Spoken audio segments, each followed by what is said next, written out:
In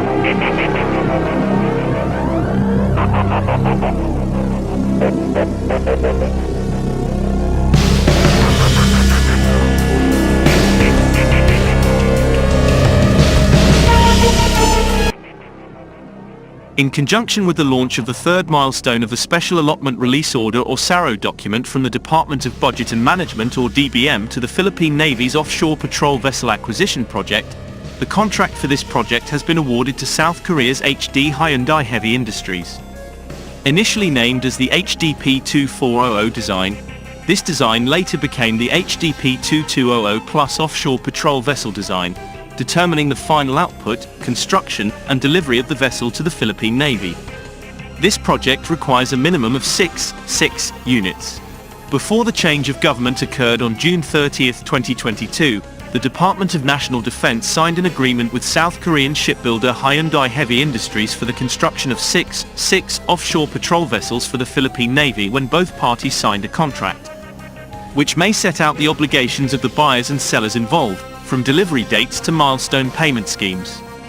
South Korean shipbuilder Hyundai Heavy Industries, HHI, said one of two missile corvettes ordered by the Philippine Navy, PN, will be delivered in 2025 and the second the following year. HHI added that the work schedule for the corvette is running according to schedule because construction began this May.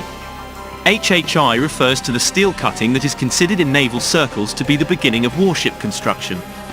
He also added that construction of the second corvette will begin this November. The Department of National Defense, DND, signed a 28 billion Philippine pesos contract with HHI for the acquisition of two new corvettes for PN on December 27, 2021. Hyundai Heavy Industries, HHI, plans to deliver the first corvette in 2025 and the second corvette in 2026. The company is on track to achieve its target delivery date due to timely construction of the vessels. For the first corvette, work begins according to the initial schedule planned for May 2023 and the first block will be laid in November this year. The corvette is capable of carrying out anti-ship, anti-submarine and anti-air warfare missions and will have heavier weapons than the Jose Rizal class frigates. These ships will act as a barrier to the Navy's two Jose Rizal class frigates, also built by HHI.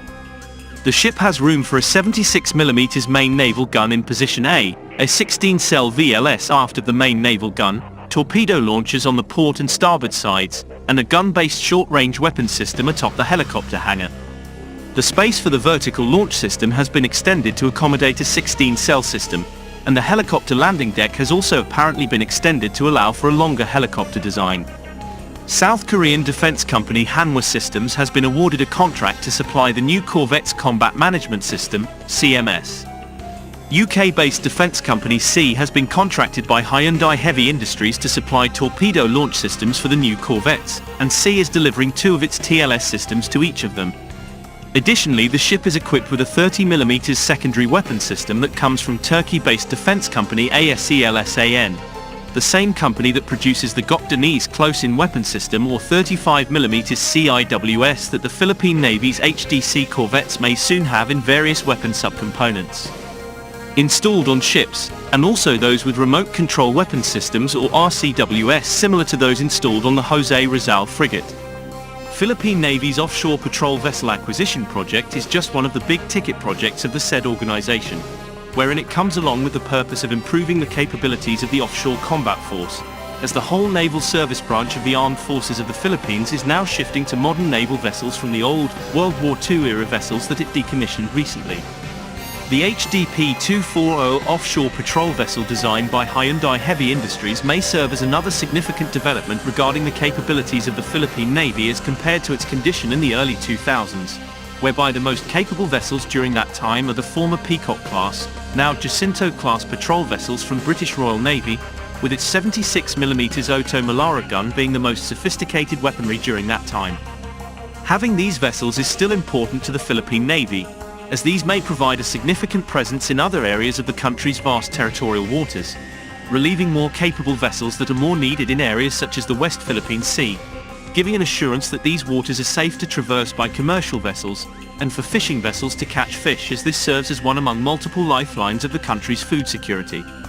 With the size of the HDP-240 offshore patrol vessel design regarding its hull and tonnage, it has the huge potential for future upgrades, as the space may get any weapon subcomponent that the Philippine Navy has the fullest discretion to install on board these vessels, ranging from anti-ship missile canisters for the likes of SSM 700KC Star anti-ship missile, or torpedo launchers for the K745 Blue Shark torpedoes, both of which are available on board other Navy ships like the Jose Rizal class frigates. Also, with the licensing agreements that allow the Philippines to build such ships within the country for local use, the South Korean shipbuilder Hyundai Heavy Industries helped provide a push for the country's Self-Reliance Defense Posture, or SRDP, wherein it comes with the sense or revival under the Marcos administration, with improving the local defense industrial complex being one of their primary aims for the defense establishment. With these developments coming on hand, it is interesting to see how the Philippine Navy may look like for the next 6 to 8 years from now, given that it may get filled with modern naval hardware as compared to its composition years ago, as the whole armed forces of the Philippines is doing in its whole effort to modernize its military hardware and capabilities into the modern age. Now with Horizon 3 coming on its way, starting in the year 2023, it comes with the hopes and aspirations that the Philippine Navy may not stop into just gaining 6 units of offshore patrol vessels, and instead adding more units into a sufficient number that are part of the country's effort into having a minimum credible defense posture, providing necessary deterrence for the country's defense against both internal and external threats that may put harm to the whole nation's sovereignty and national interest.